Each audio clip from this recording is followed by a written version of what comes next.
الو. الو الینا لطفا قبل از گوش دادن به حرفم تلفن رو قطع نکن. ببین من حتما باید برات توضیح بدم وگرنه مسئله بزرگی میشه. لطفا به من گوش کن. دیگه در مورد چی حرف بزنیم ها؟ همه چی تموم شد رفت. اعتماد من، باورای من، داداشت همشو ازم گرفت. الینا اینجوری نگو لطفا. مسبب این اتفاقات منم. شهزاد اصلا مقصر نیست. همش تقصیر منه. تقصیر شما؟ آره، اون دوربینی که تو اتاق پیدا کردی من اونو گذاشته بودم اونجا.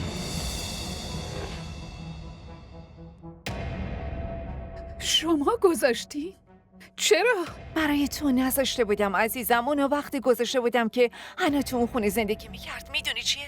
از کمدش ازت پول، طلا، وسایل همه چی گم میشد و من حد زدم که هنا اونا رو میدزدیده.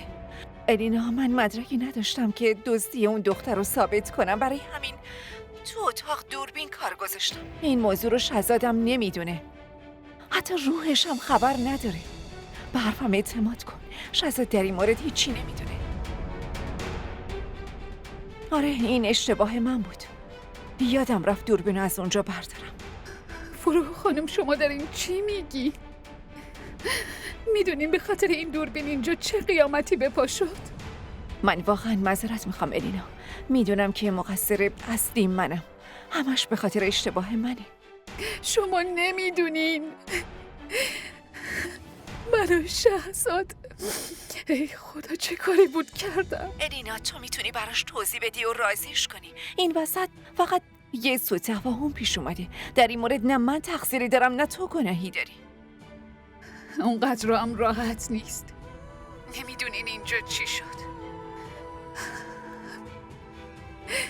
من امروز برای اولین بار سر شهزاد داد زدم، اونم جلوی نوری، جلوی یه خدمتکار.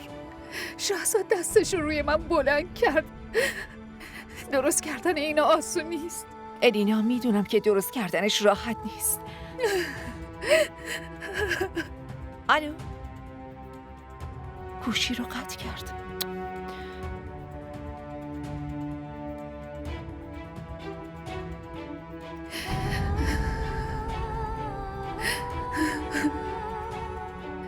با این حماقتم یه بار دیگه رابطه که خودم و شهزادو خراب کردم.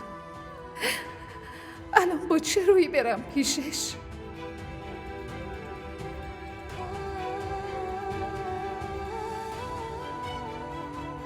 تو دوربینو تو اتاقم گذاشتی؟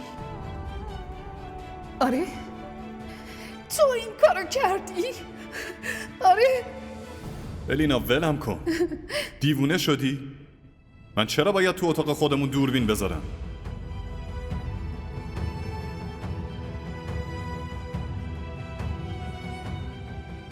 شاید دیگه همه چی مثل قبل نشه، اما من باز باید تلاش خودم رو بکنم.